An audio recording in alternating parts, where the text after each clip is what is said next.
So I'll start the recording. Okay. Okay. So, hello everyone. Thank you for coming. So today's lecture is of our Kazakh colleague Yefrem Yefremov from Al-Farabi, Kazakh University, and you can close it.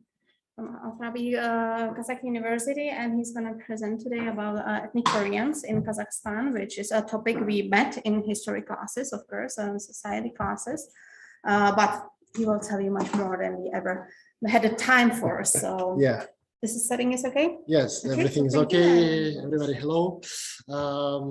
First of all, I want to appreciate you for sharing your time with me, and I hope you wouldn't be disappointed and you will learn something new for yourself, and this would help you to maybe in the future to decide what do you want to study further. So let me introduce myself. As you can see, my name is Yefrem Yefremov, and I came from Kazakhstan, Al-Farabi Kazakh National University. And as you can see from the topic of my presentation, wow, even microphone. Yeah, as you can see from the topic of my presentation is devoted to the ethnic Koreans residing in Kazakhstan, and to be more precise, the diasporic identity issue is the topic of my research. So since I will tell you today about the diasporic issue of ethnic Koreans, the phenomenon of diasporic issue, the features of diasporic issue of the ethnic Koreans in Kazakhstan, I would like to start with the definition of diaspora. What does it mean, diaspora? So when we say diaspora, a few questions come into our mind, but precisely when we think about diaspora, we think the first which comes to our mind is a Jewish, maybe you know Jewish diaspora, maybe you know Armenian diaspora, maybe you know Greek diaspora. So but recently the diaspora studies is becoming increasingly popular all over the world. So when we say diaspora, a lot of things such as migration, minority existence, ethnic and national affiliation arise. So which question comes to our yes, which questions come to our mind when we say word diaspora? So how do diaspora communities come into existence? How do they appear? So the next one, how can we distinguish the diasporas from other smaller communities, such as immigrant communities or another communities formed by ethnical, national, or some religious basis?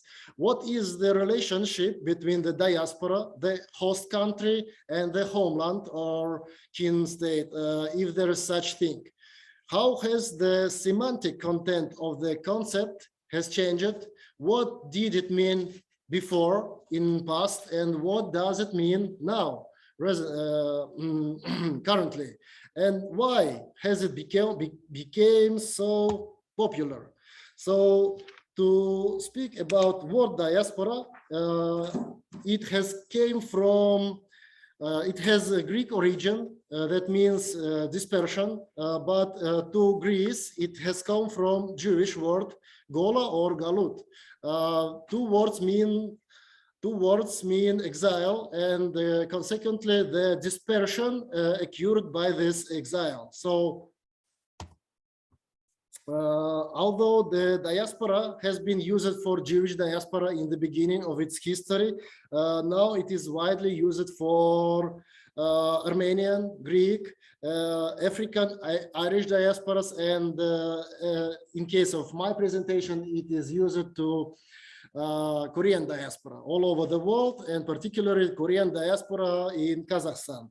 But like every term in social sciences, the term diaspora definition is also very debatable, because some scholars have made a various explanation about this term and thought that it should be added a lot of features, but some of them, opposite to them, think that it should be very limited to define the phenomenon of diaspora. So the first part of my presentation is dedicated to the phenomenon of diaspora. So I tried to collect some definitions to help you to understand what is diaspora. So diaspora studies, it is a relatively young study. So it began its history in the middle. It began its history in the middle of last century, and especially in America, in the USA, in the 60s and 70s of the 20th century. So American scientist Walter Connor thought very simply in the beginning about the diaspora, and he defined that diaspora is a segment of a people, any segment of a people living outside their homeland. But later he has complemented two additional factors to his previous definition. One is factor of the degree of loyalty felt toward the adopted host nation as opposite to the ancestral homeland. And the second is the extent of assimilation. This factor helps him to distinguish between diaspora communities and other smaller communities like immigrant communities. So later in 1990s, William Safran, also American philosopher and scientist, has defined 6 basic characteristics of diaspora. So the first one, there should be a dispersal from homeland. It could be real homeland, or it could be kind of imagined homeland. So the second one, the people of diaspora, the member of diaspora has a collective memory about their homeland, wherever it's real or imagined. The third one, there should be a belief that the members of diaspora are always outrageous in the host country, or another word, they feeling an elimination. So they are opposing themselves to the hoster communities, to the host countries people. And fourth one, the members of return foster a hope. The members of the diaspora foster the hopes of return. So they are always willing to return to their homeland. The fifth one, the members of the society of the diaspora community are always should be committed to the maintenance of the restoration of the homeland, and should be they should have the commitment for the prosperity of homeland. And the last one, according to William Safran, there should be individual or joint contacts with the reminders, I mean, with the members of friends and other co-ethnics back into the homeland. Robin Cohen, he agrees with Safran in general, but he made free complementation to Safran definition. According to him, there is not only victim forced diasporas, there should be also labor diasporas, trade diasporas, and imperial diasporas. So it means there is a voluntary expansion of religions and ethnic group of people. So the second one, there must be an institutionalization for return of movement. So there should be kind of social institutes in diaspora society, in diaspora organization. And the third one, the diaspora have a distinct creative goods and values in the host community. So the member of diaspora are creative and they should create some my scientific advisor is also watching me. It makes me a bit confusing. Diaspora have distinct creative goods and values like literature, art works, music works, etc., etc. Rogers Brubaker, he tried to simplify the definition of diaspora. So he defined three main constitutive elements of diaspora. The first is the dispersion in space. This is today the most widely accepted criterion. So this is the most straightforward. Nobody can deny that there is no dispersion in space in terms of diaspora. The second is the orientation to a real or imagined homeland. So for the members of diaspora, the homeland is a kind of authoritative source of value, identity, and loyalty. As you can see in the previous slide, William Safran's 6 basic characteristics are containing 4 characteristics regarding homeland. So number 2, they have memory about homeland. Number 4, there are hopes about returning to homeland. And 5th, maintains a restoration the homeland's prosperity. And 6, the contacts with the homeland.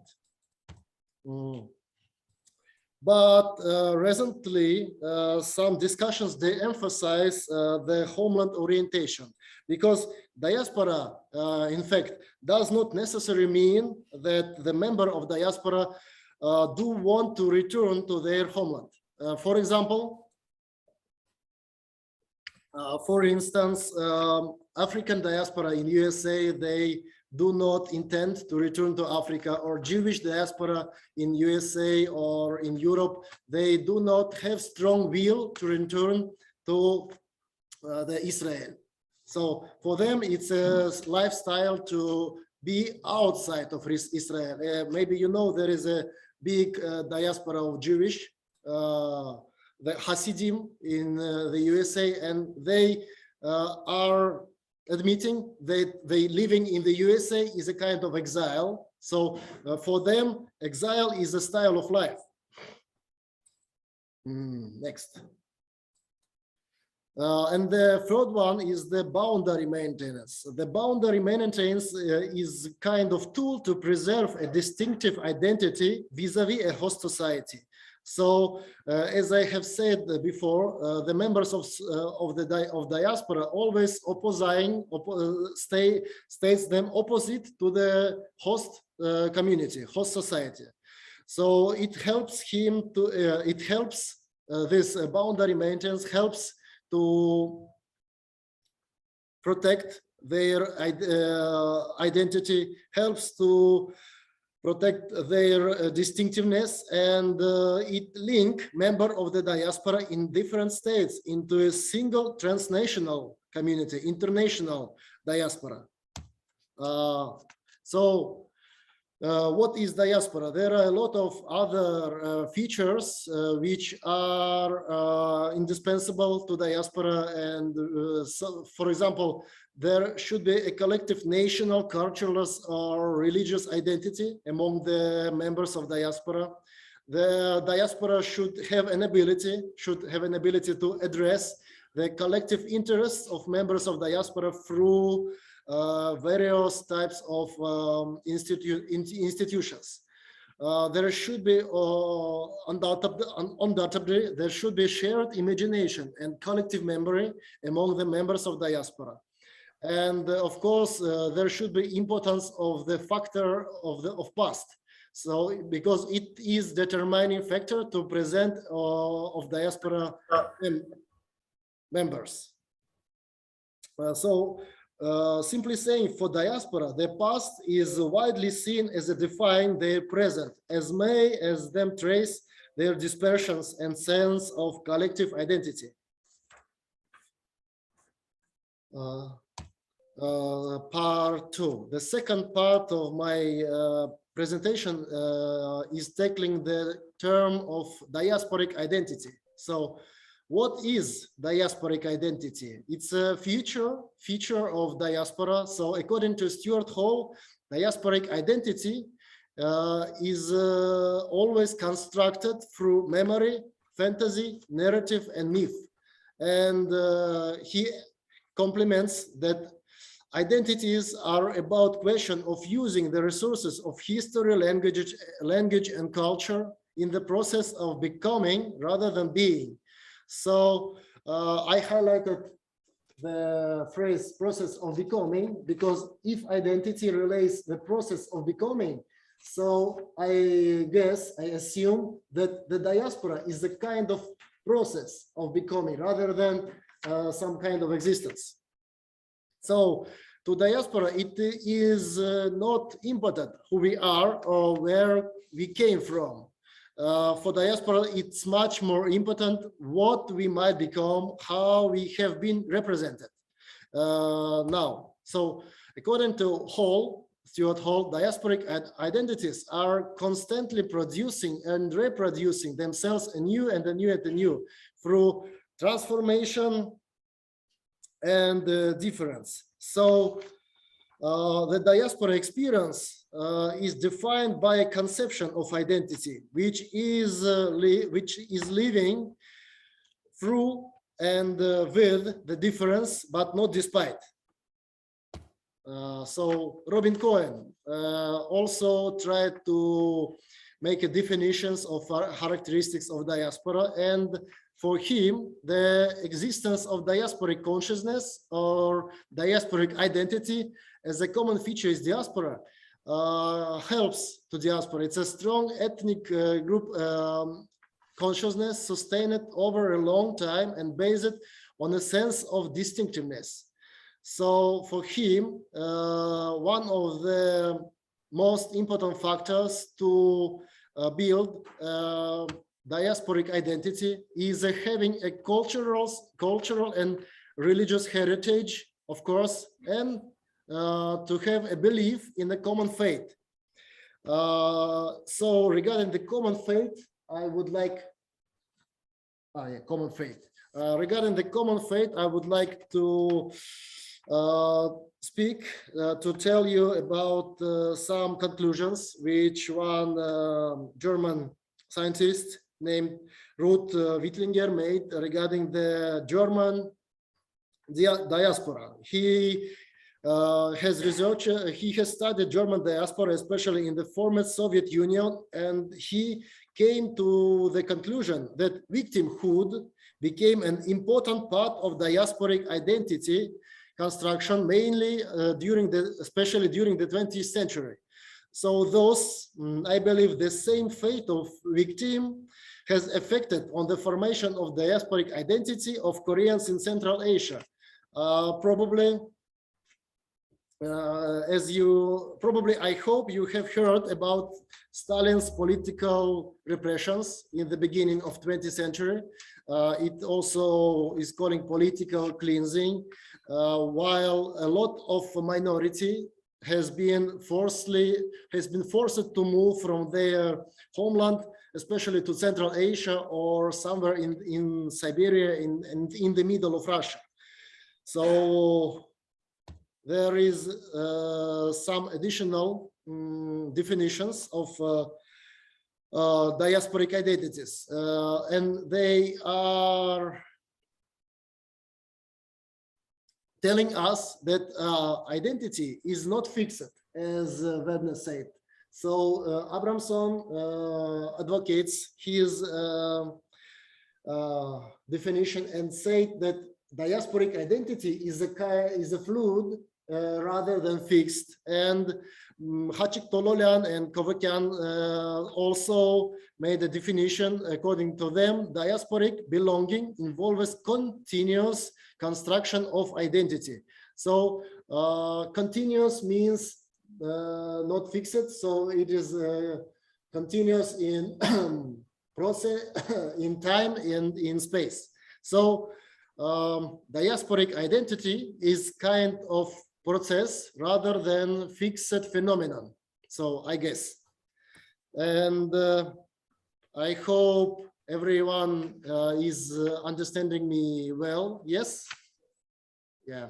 And just to make a kind short conclusion to this part number 1 and part number 2, I would like to make a question, if you don't mind. So, what is the main function, feature, or role of diasporic identity? How do you think? Is there anybody who has opinion regarding this topic?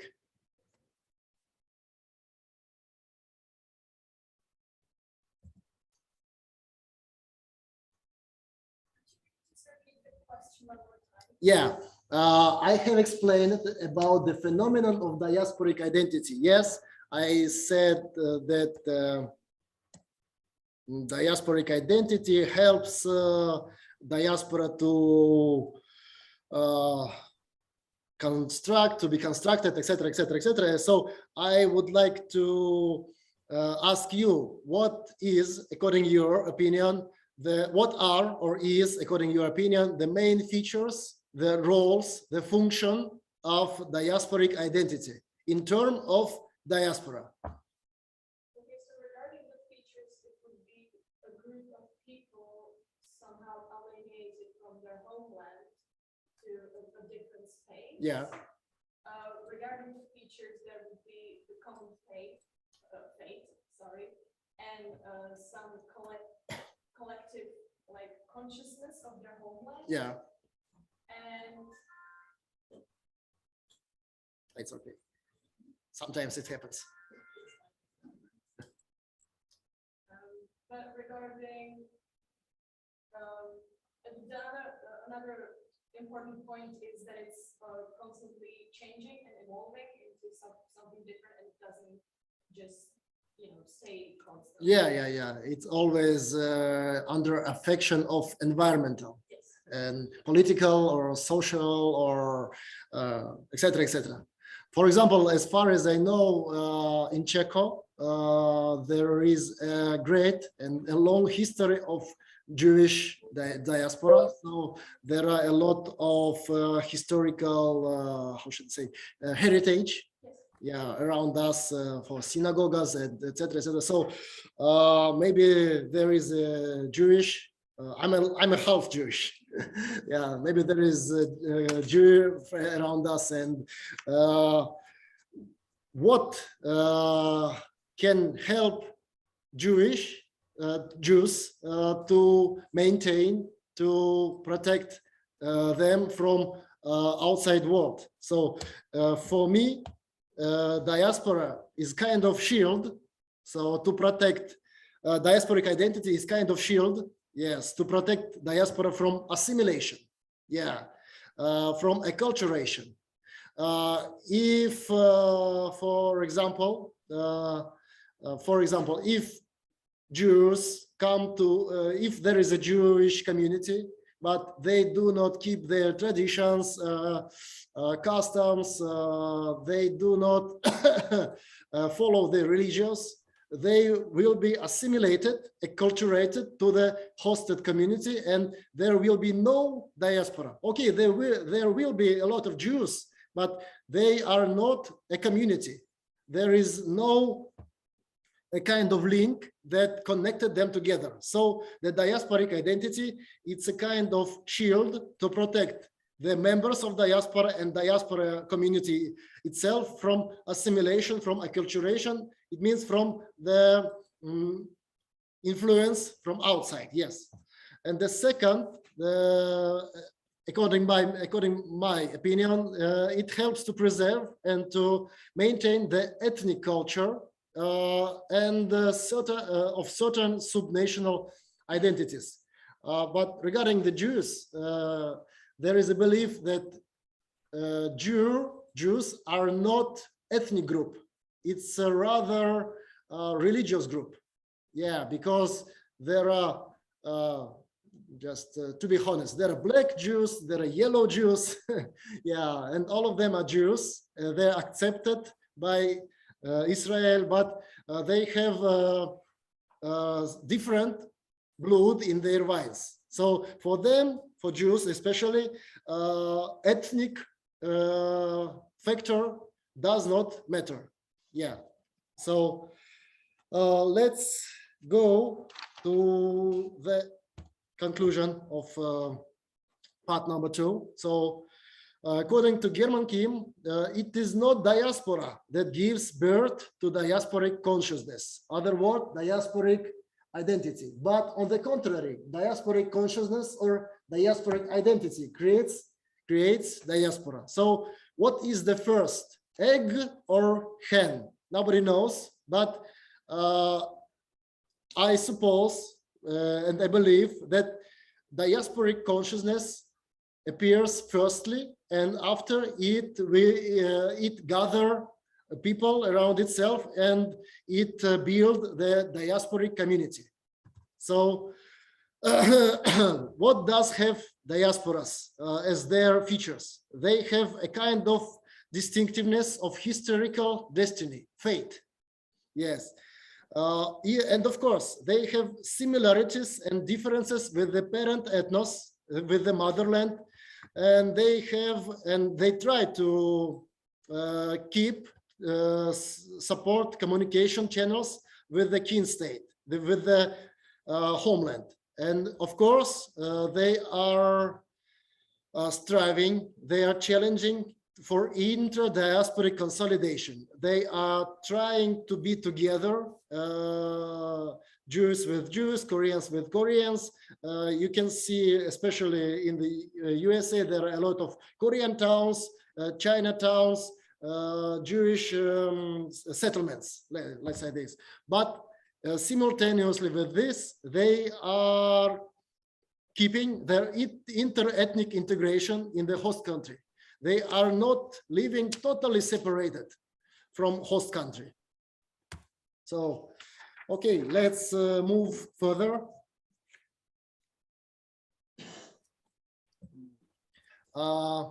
I guess since you're students of Korean Korean studies chair, you can read Korean. Yeah, but it wouldn't help you.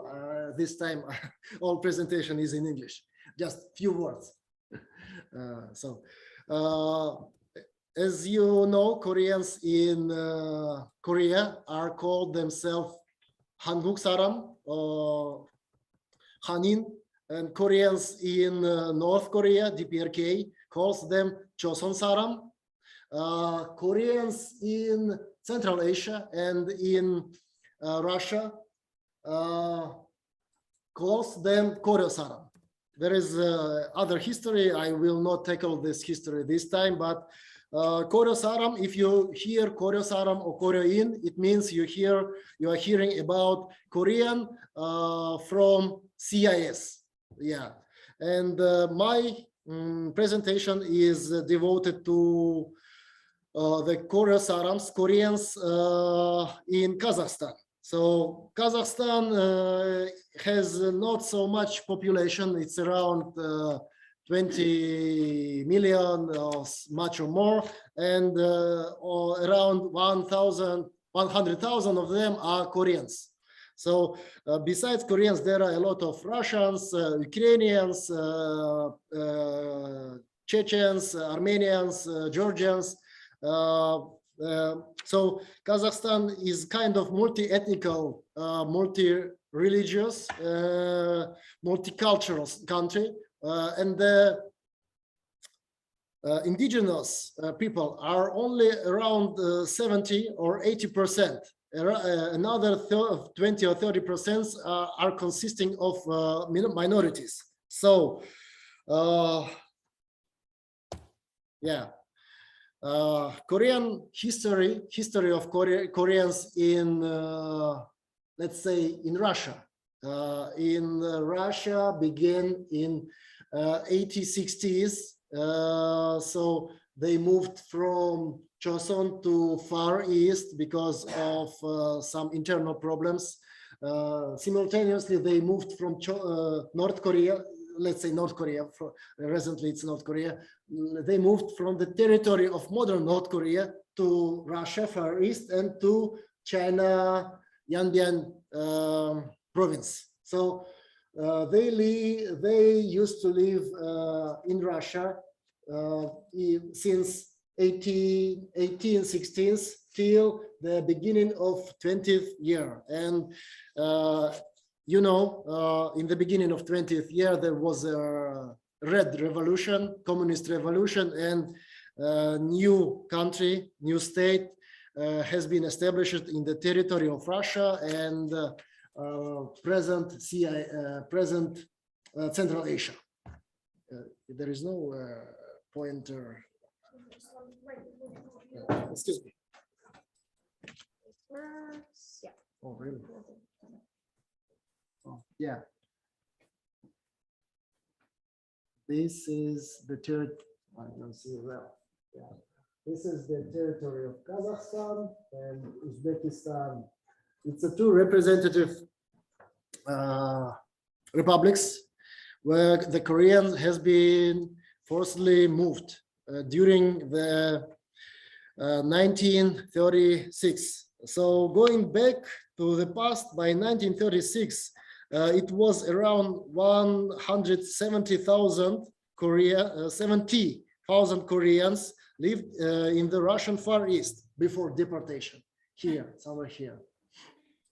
But despite this, on August 21st, Joseph Stalin signed a resolution named the Exile of Korean Population from Border Territories of the Far East region. So according to this resolution, the immediate forced relocation of all minorities of Korean ethnicity has started to Central Asia. There was two host republics where the Koreans moved to. One is Kazakhstan and another one is Uzbekistan. So regarding the Central Asia, there are two big countries with a huge community of Koreans. So for Koreans, it was kind of losing their homeland. So this built the memory of suffering from the deportation of Koreans.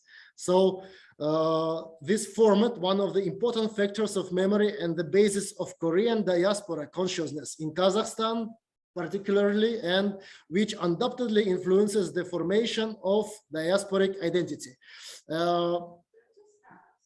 Yeah. Is there like a reason they didn't deport them back to Korea, but move them across this whole region to Kazakhstan or Central Asia? Is there like, did Russia want to keep the minority in the Soviet Union? There are belief, first belief, why? Maybe you know the, let's call it occupation, yes? Japan occupation of Korea at that time forced to think Stalin that Koreans are a part of Japanese.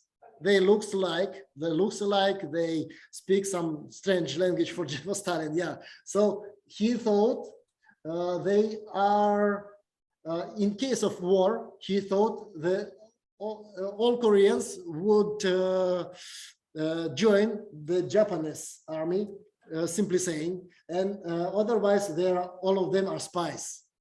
This is the first factor which forced him to took this decision. And the second one, these territories in the beginning of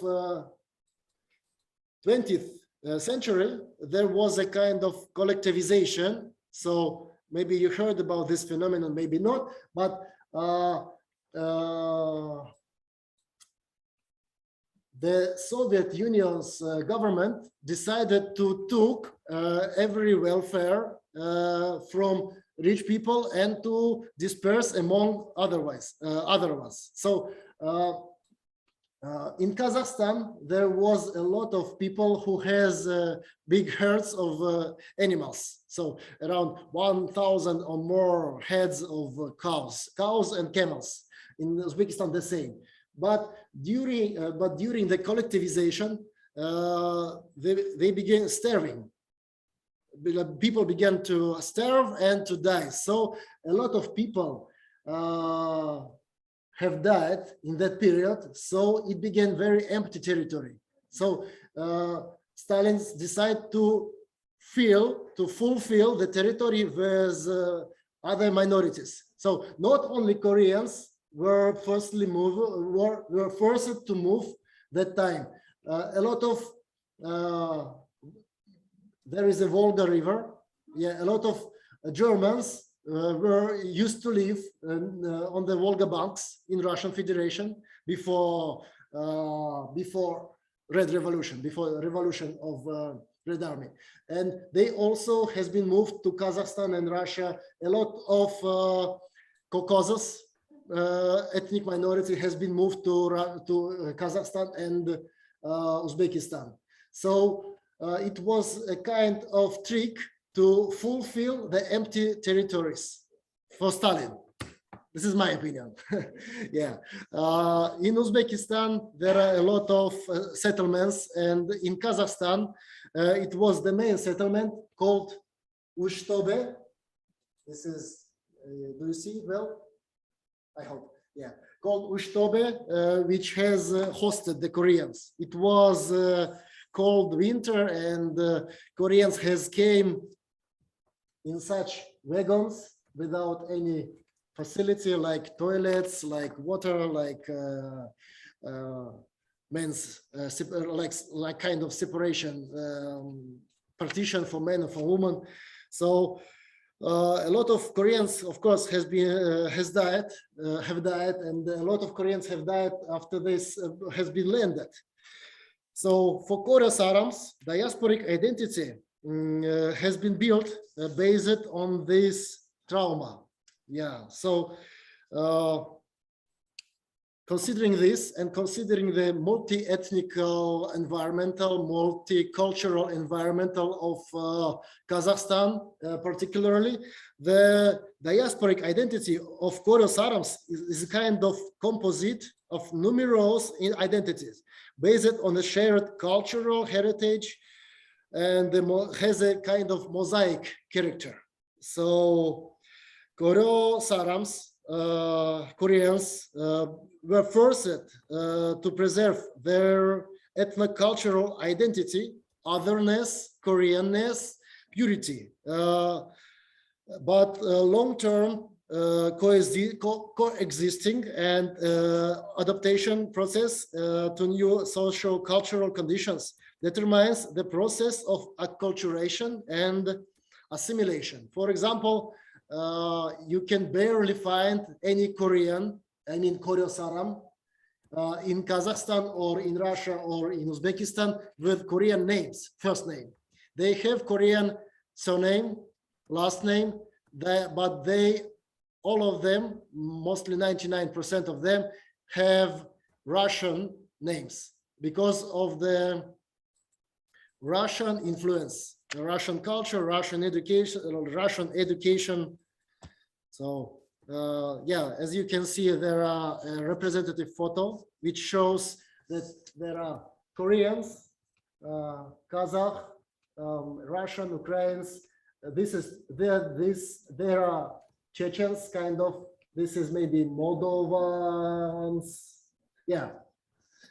So this multicultural environment has affected strongly on the formation of Koreans' identity. So to determine the feature of the diasporic identity, so I have conducted the survey, social survey, to understand what is the main features of so-called korё saramness, like Jewishness, Koreanness. Korё saramness, there is a definition. It's a quality of being korё saram or of having characteristic regarding as typical korё saram. For korё sarams, for Koreans in Kazakhstan, genetic elements are very important. The factor of blood and the preservation of everyday culture, traditions, and customs. They distinguish themselves. Korё sarams, Koreans in Kazakhstan distinguish themselves. Of course, they admit they are a part like this. Yeah, they are a part of Korean society community all over the world, but they are not equal to Koreans of the Republic of Korea, Koreans of DPRK, China's Koreans, and Japanese Koreans. So what I'm talking about that according, for example, there is Valery Khan, a scientist. He also do a deep research of Koreans, but he is from Uzbekistan. He insists that the various ethnic groups became the flexible, and these factors had largely for Koreans.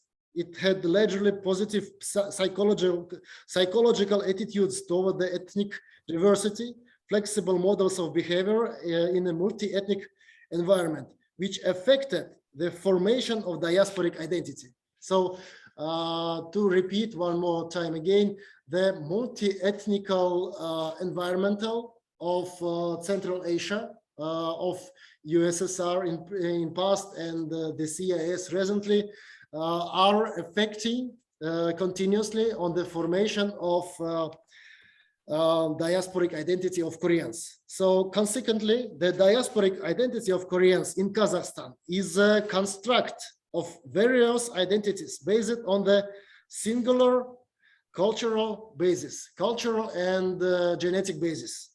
So it could be said that there is a double identity, even there is a triple identity, or more complicated types of identity could be observed among the Koreans of Kazakhstan.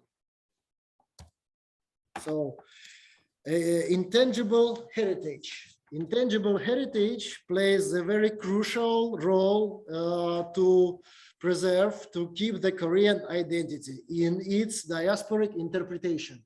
For example, from in Far East, there was a state Choson Korean theater that has been moved to Kazakhstan. So there is still Korean theater in Kazakhstan. Of course, it is not called Choson, it's called just Korean theater. But some pieces are now playing in Korean, even in Korean, but not using the modern literature Korean language. They use their own language, which is called, it's a dialect, which is called not Hangumal, not Hangugo, it is called Koryo Mal. But actually it's called Koryo Mal. Yeah, there is distinctive language which Koryo Saram in Central Asia, in Russia use. So another examples of intangible heritage is traditions. This is the battery is died. I have another one.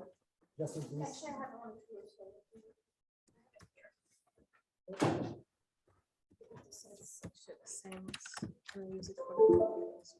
Nice. Oh, thank you. So, this is the first 1 year birthday party for Koreans. It's very significant. As you can see, the mother is not Korean. Despite the mother is not Korean, they are still processing and keeping the traditions of 1 year. Especially all the ladies, and in opposite to old men, are gathering together every holiday, and they are singing Korean traditional songs. There is a kind of arirang. It's a common sing of Koreans, but there is another koryo arirang besides Koreans of Central Asia. And this rooster, I don't know, maybe you know, maybe you don't know about this tradition, but this tradition is used when the how should I say? There is a Hansimari, which is called, the custom is practicing when, I forgot this word in English. Ambassadors of men came to woman's house to ask her to marry. Yeah, I explained it, finally. I succeed. Yeah.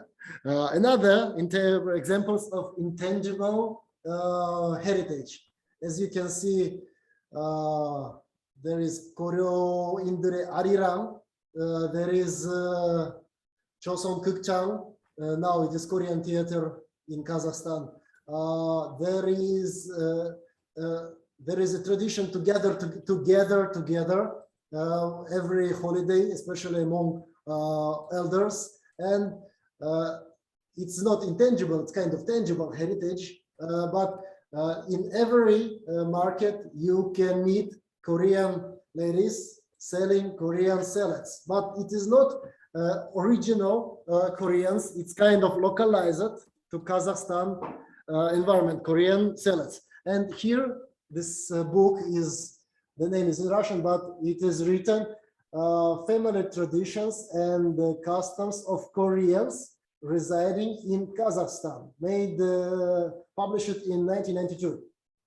So it shows that despite all Koreans, especially in Central Asia, are considering themselves as a part of Korean society of CIS, because all of them are korё sarams, but they simultaneously, they consider themselves as a part, they consider themselves as a kind of separate group of Koreans of Kazakhstan. Yeah.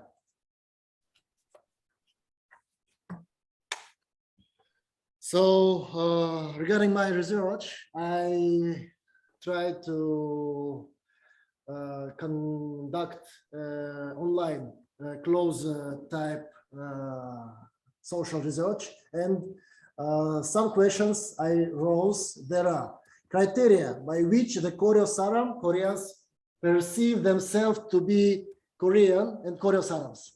The second was the attitude of korё sarams to their ethnicity. What do they think about their ethnicity? The third, degree of feeling similarity or distinctiveness between Koreans of Kazakhstan and Koreans of the Republic of Korea. Third, the same questions, but regarding the Koreans of Kazakhstan and other Koreans of CIS. The fifth one is the degree of practicing Korean traditions. Intangible heritage. Sixth one is korё sarams' attitudes toward inter-ethnic marriages. Through this question, through this question, I tried to measuring the degree of assimilation, acculturation of Koreans in Kazakhstan. And the sixth one, I tried to define the features of the korё saramness, Koreanness. So let's go. Just wondering if you want to ask something or you want to take a break for 1 minute. No questions? Okay.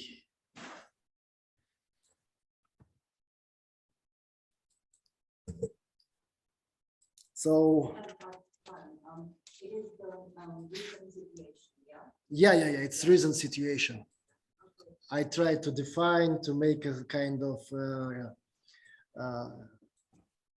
research, because my thesis is devoted to the paradigm of various types of identities observed among the diaspora. There are there are 3 basic identities which could be observed among the diaspora members. First one is blood, ethnic identity.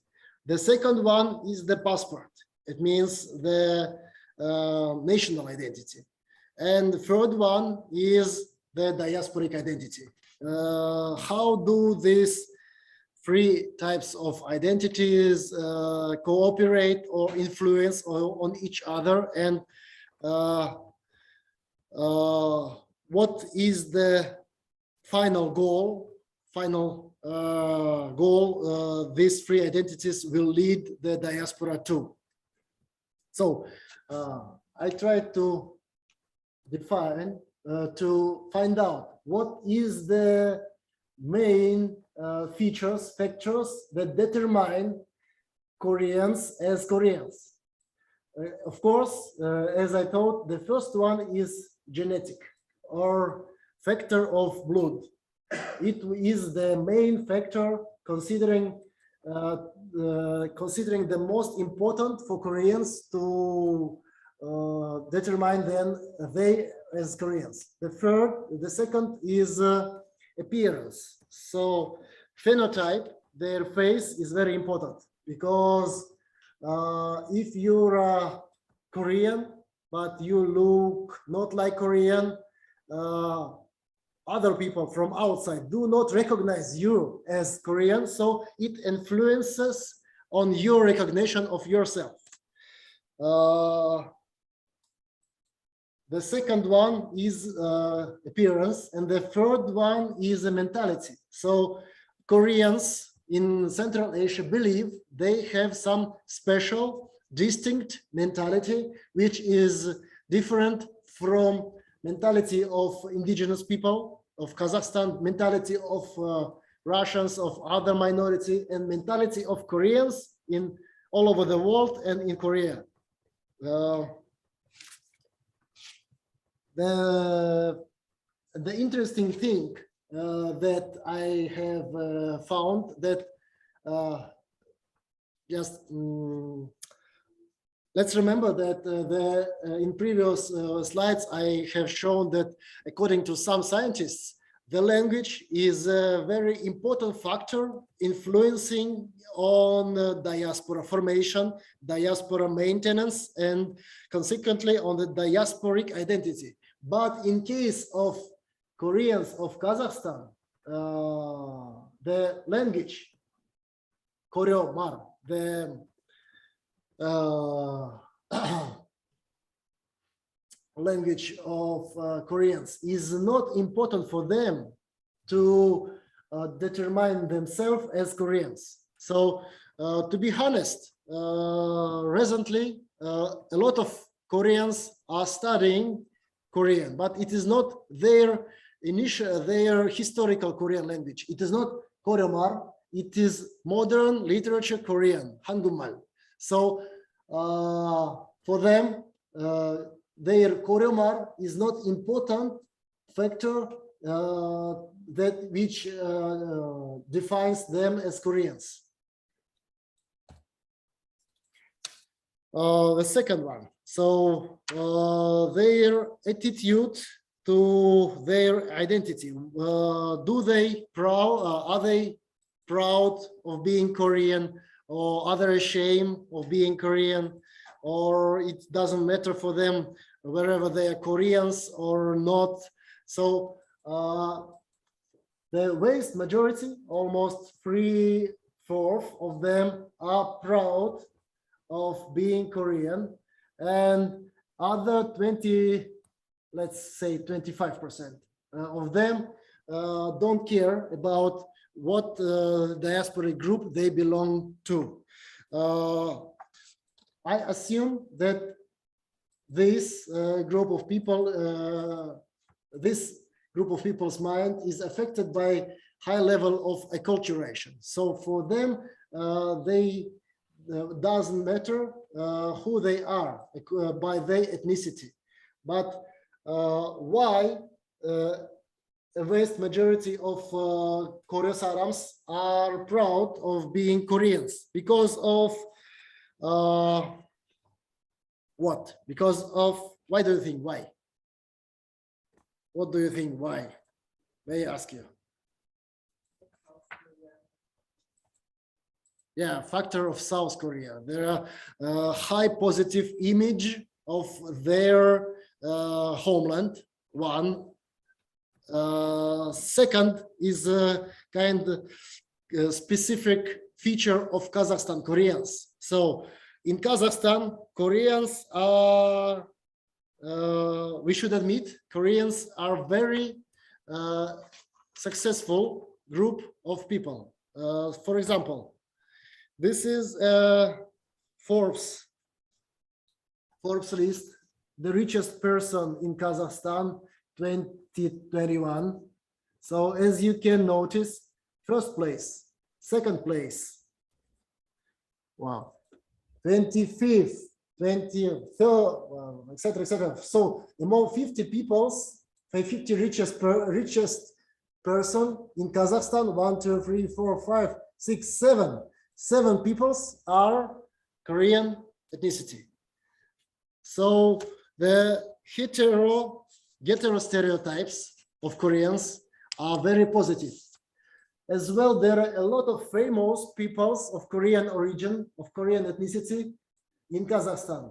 This is Denis Ten. His the Russian pronunciation of his surname, second name is Ten, Korean is Jong.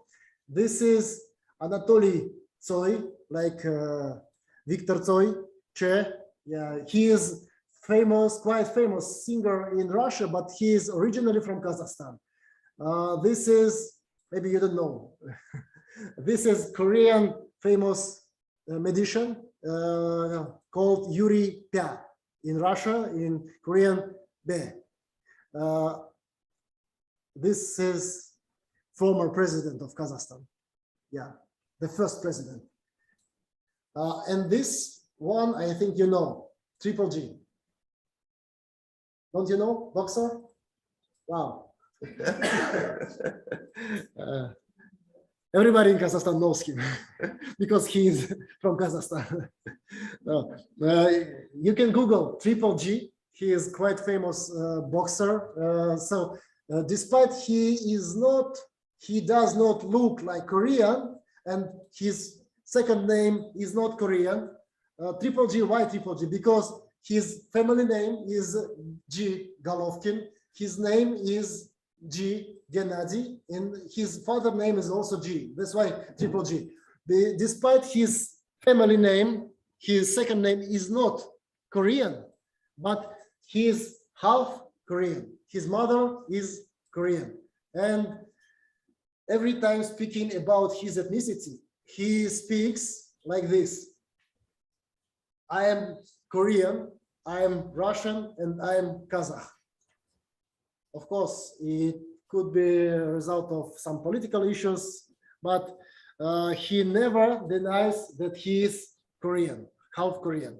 So the stereotypes about Koreans are very positive. So it is cool to be Korean in Kazakhstan.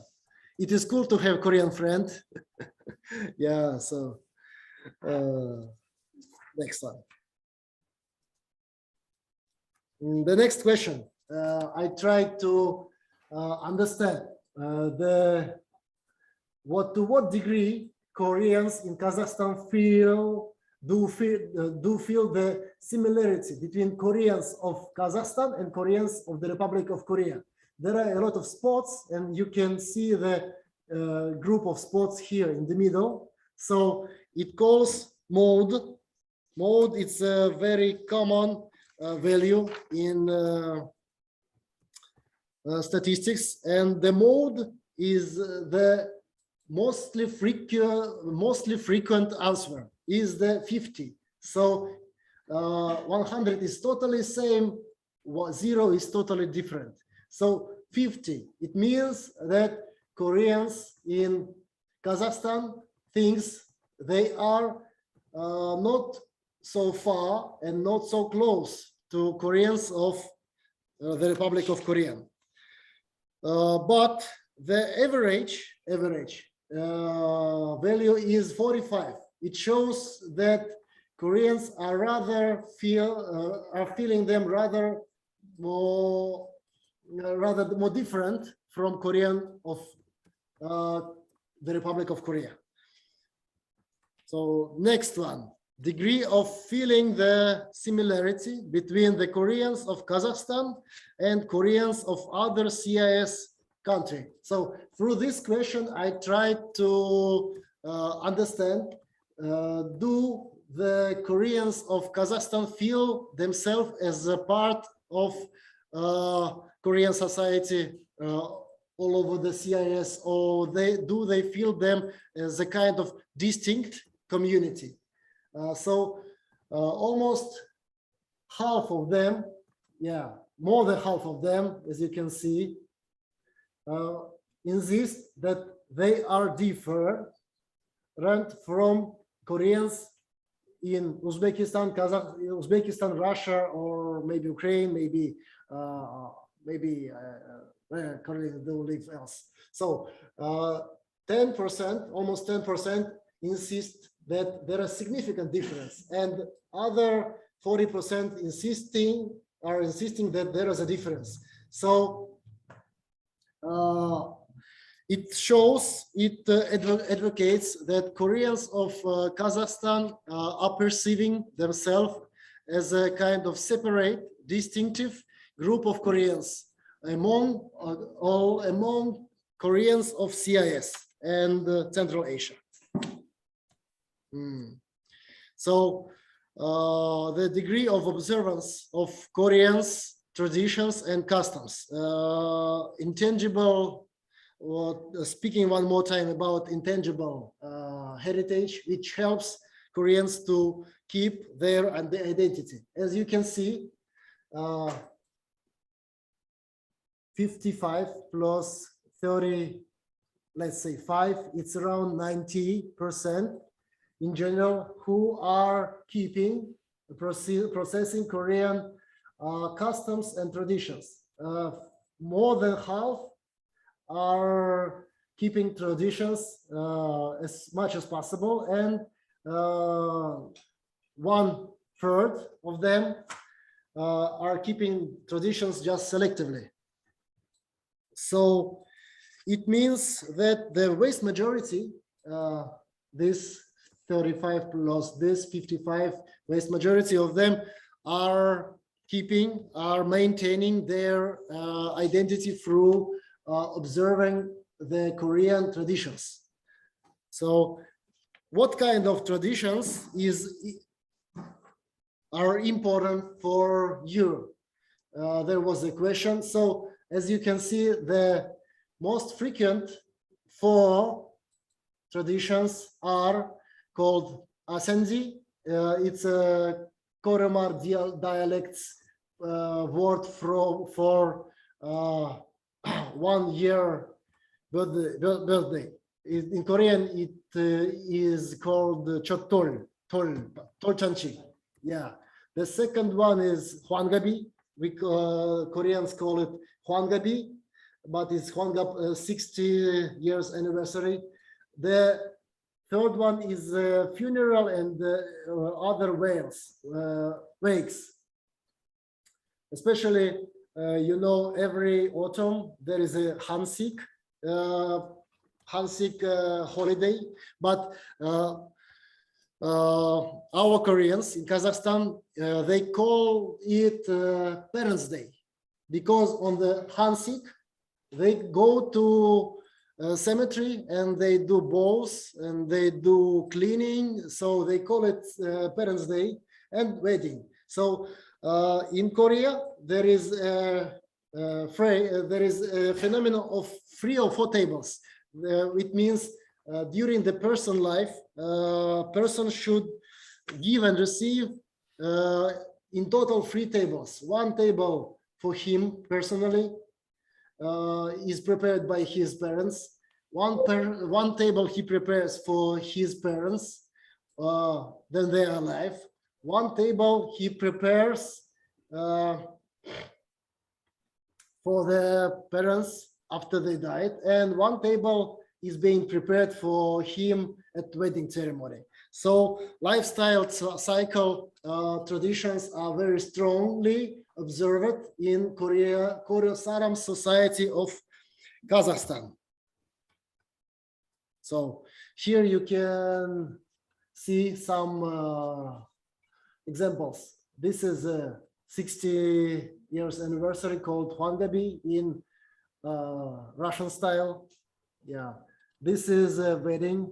This is bride. Then she first time comes to man's house. She has to step not on the land. She has to step on the bag full with rice. It means kind of prosperity in their new homes. 1 year celebration. This is Russian word mark, his name, and wedding. The pair makes kind of vow to their parents. Yes. So there are and the last one is the chesa or rakes in the parent dates. Every year in the parent dates, Koreans go to cemetery, they cleaning, they put food, they do vows, and they keep this tradition.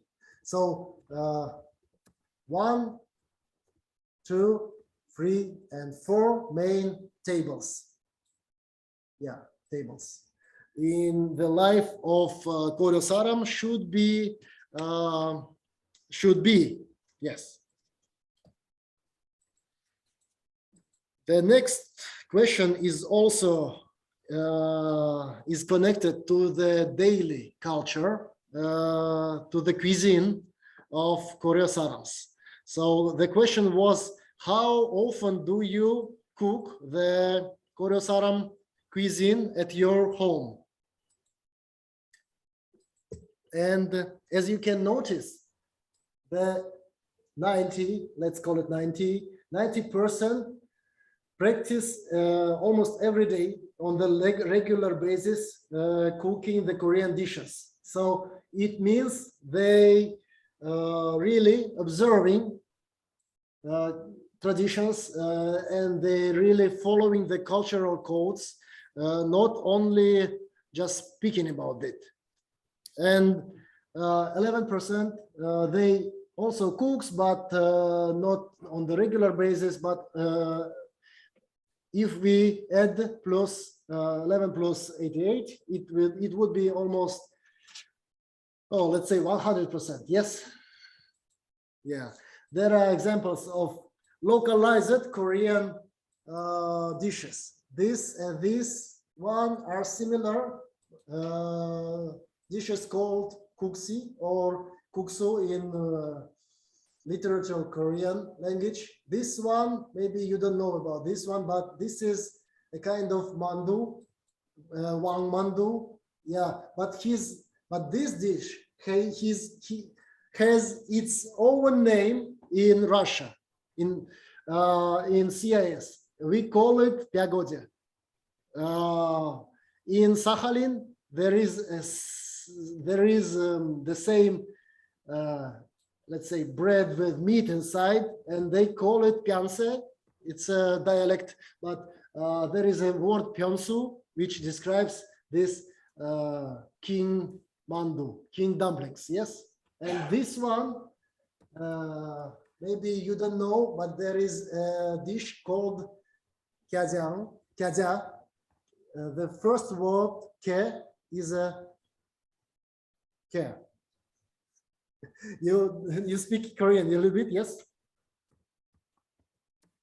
You know about pets like cat and dog, and the ke is the second one.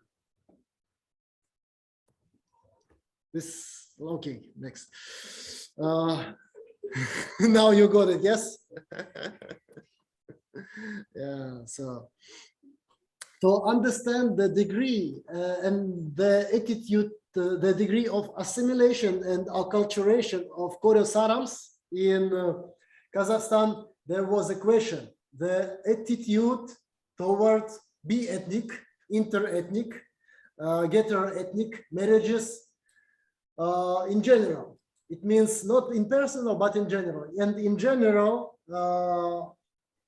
almost half, and let's add this one and this one. So almost 90% are indifferent and are okay with marriage to the representative of another ethnic groups. So for them, it doesn't matter who would be the spouse of korё sarams, but only 12% answered that for them the factor of pure blood, the purity of blood, is important.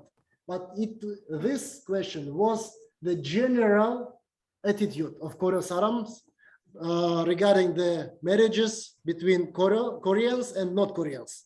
But going to the personal preference of spouse, there is the picture is a little bit different. So as you can see, yeah, like in previous positive attitude, and here the half of Koreans are okay if their personal partner, spouse will be not Korean, but half of them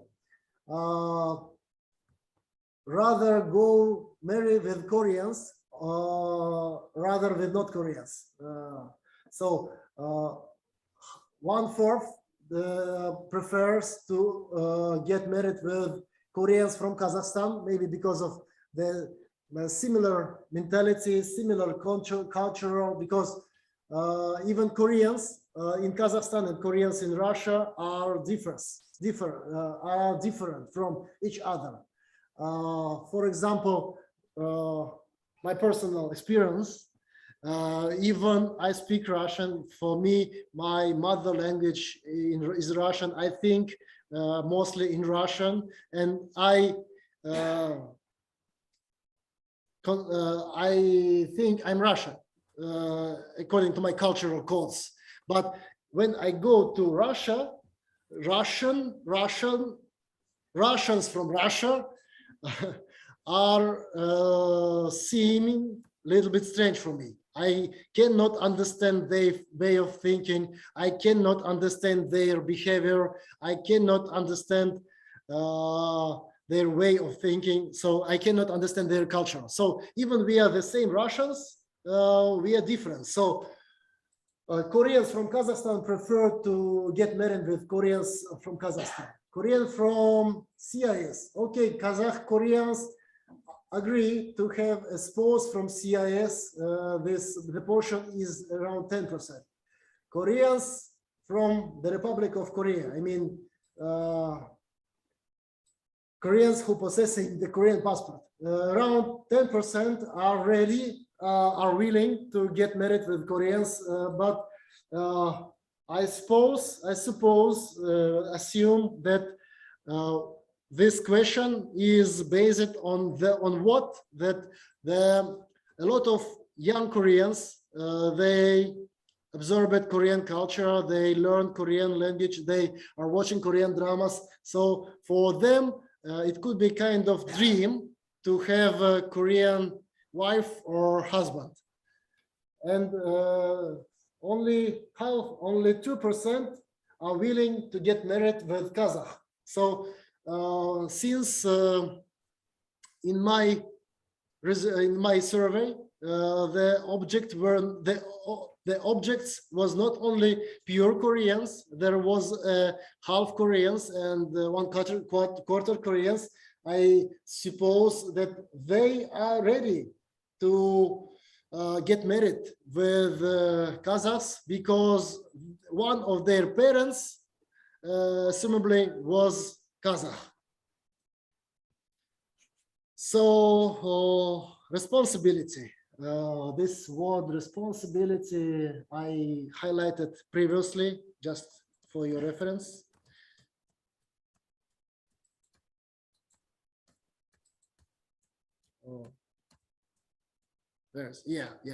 Robin Cohen in 1990s stated that there should be a sense of co-responsibility with co-ethnics. So I decided to check, is there the same feeling of responsibility where is this? Yeah. Is there a kind of feeling of responsibility for a positive image for a diaspora of korё сарам among Koreans of Kazakhstan? And yes, almost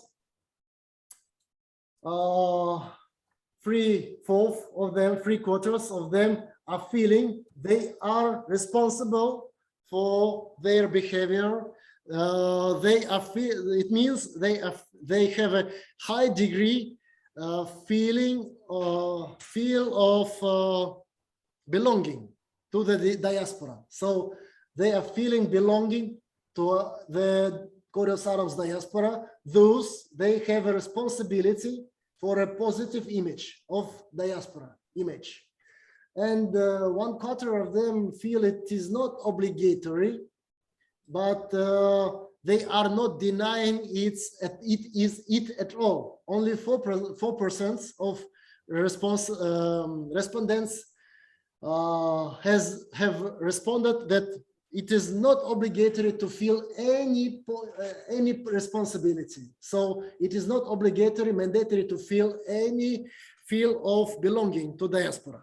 So for now, it is still quite high.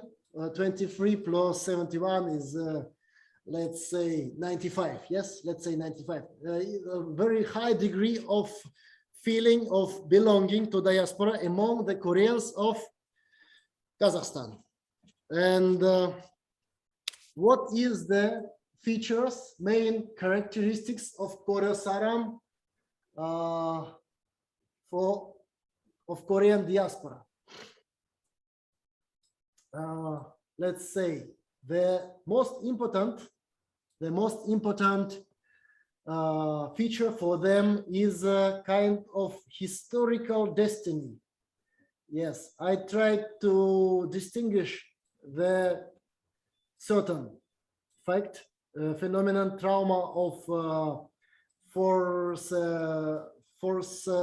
movement to Kazakhstan.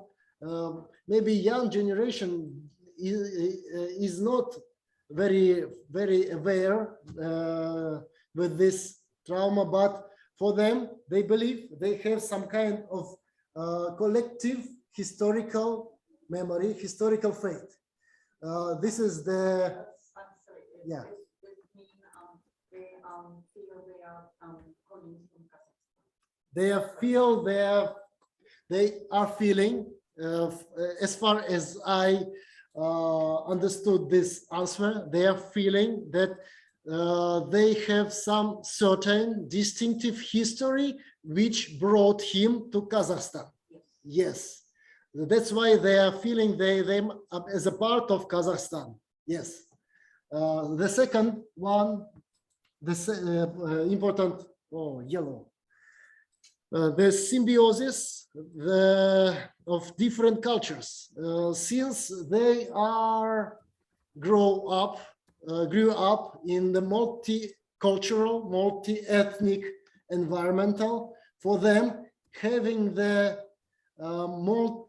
multicultural mind is a kind of their distinctive feature. Yes, because minorities like Koreans or Russians in Central Asia, I have said before, they are not the same with the co-ethnics from the motherland. So they admit they are Russians. They admit they are Koreans. They admit they are Armenians. By simultaneously, they consider themselves Uzbeks, Kazakhs, and of course, Russians, because they think in Russian, because they speak in Russian, because they graduated school in Russian. So at least in Kazakhstan, they have three cultural codes which cooperating simultaneously in the constructing of personal identity. The genetic code, ethnic code, the code of indigenous peoples, Kazakh, for example, Kazakh, and the code of Russians because of the influence of Russian culture.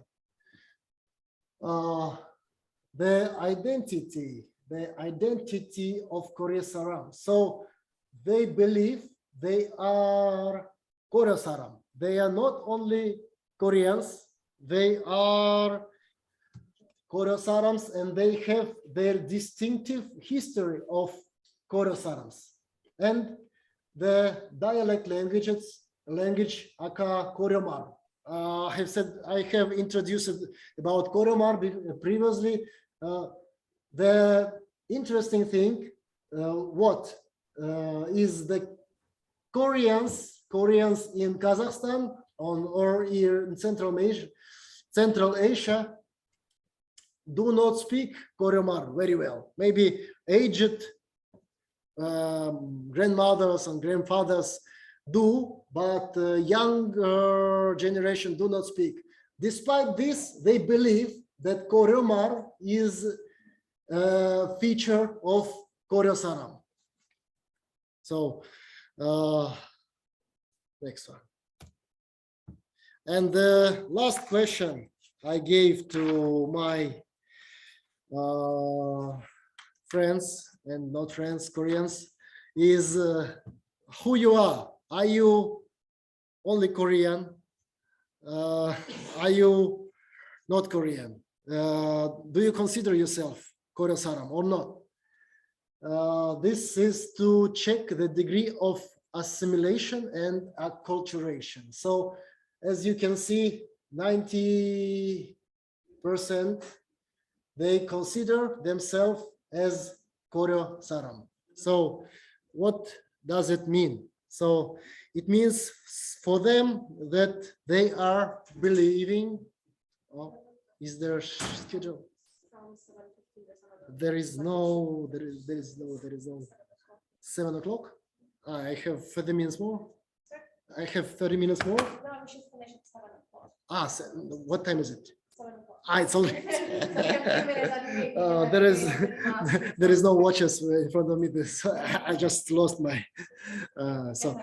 Yeah, this is the last page I have prepared. So findings and conclusion I have reached through my research. So there is still extremely high level of positive ethnic identity among the Koryo Sarams, Koreans, and there is a relatively high level of integration into the multi-ethnic society of Kazakhstan, as well as tolerance toward the other ethnic groups due to the multicultural environment of Kazakhstan. Of course, I can argue, I can insist that they have their own distinctive or diasporic identity as a Koryo Saram of Kazakhstan, and they have a high level of diaspora belonging. And what are the main factors of supporting Koryo Sarams? Is the genetic factor, the principle of pure blood, and the preservation of ritual and daily culture, so-called intangible heritage. But now it is observed that the heteroethnic marriages are going to be increased because of a small number of population. We cannot escape from this phenomenon. So there is a count of worry that possibility that the ethnic identity and as a result the diasporic identity could be weakening, and in future maybe in 5 or 6, maybe later in generation, who knows what would happen with Koryo Saram diaspora of Kazakhstan. Thank you very much.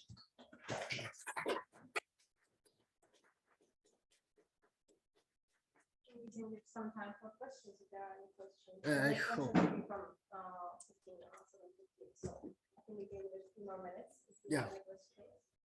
I hope you learn something new for yourself, and it would inspire you maybe to some extent.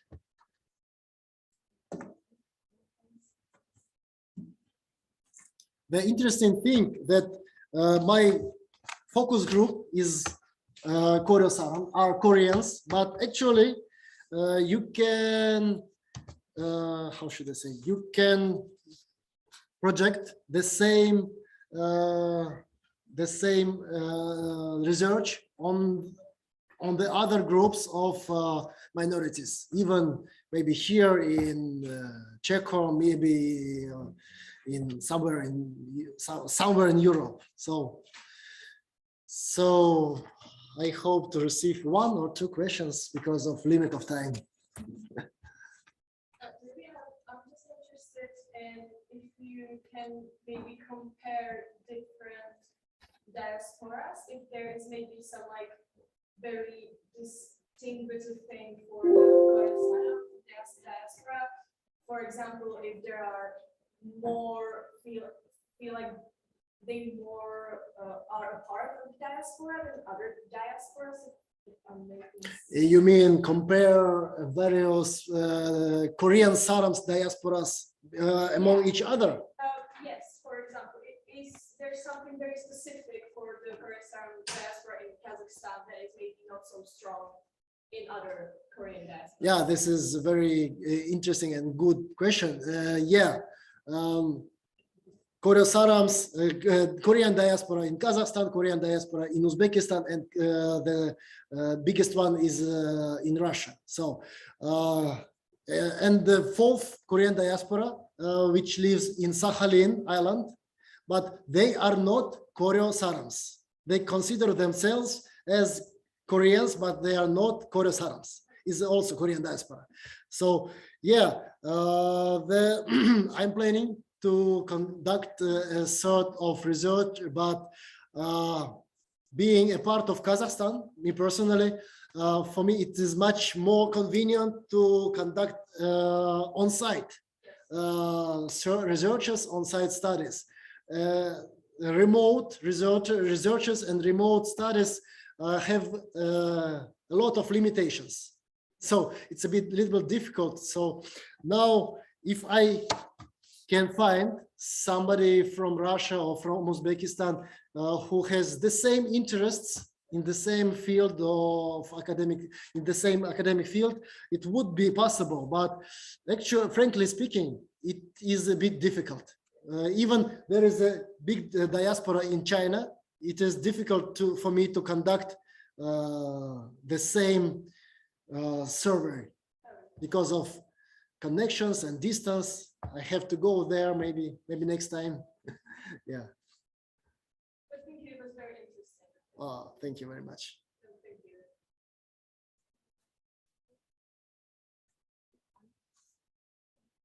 Yeah. Maybe just a bit personal question. Personal question. When you were a kid, were you aware, how much were you aware of the existence of the korё saram group in Kazakhstan? Did you have already any friends, or do you still have friends among the ethnic group? Things like that. Regarding me personally, I am originally from Uzbekistan. I was born in last century. So I can buy cigarettes, even looking my 2 digits in my passport, 19. So I'm more than 21. Yeah, I was born in USSR. I was born in Ukraine, and when I was a child, I moved to Uzbekistan, and I grew up in Uzbekistan. In Uzbekistan, there is a huge Korean diaspora, and I had Korean friends from my schoolhood. I had 3 or 4 Koreans in my school classroom. I had a lot of Koreans in university. I had a lot of Koreans living in my apartment. So I was very well aware of presenting of Korean diaspora. Of course, I did not know that there is compact Korean settlements around Tashkent, because there is settlements, let's say villages, where 90 or 80% are Koreans only. Yeah. You're welcome. Yeah, thank you very much. Thank you very much again. Yeah. For coming from Brazil. Yeah, here is, oh my God. Presentation. Yeah. Let's just do this one. Yeah. Classes. Here are my contacts, and if you are interested in materials, you can ask Professor Carolina. Yeah, he will share. And my personal appreciation to Professor Miriam, to Professor Carolina for giving me such an opportunity, such precise opportunity to share with you the results of my thesis. Thank you very much. Bye-bye. No, wait, I'll stop the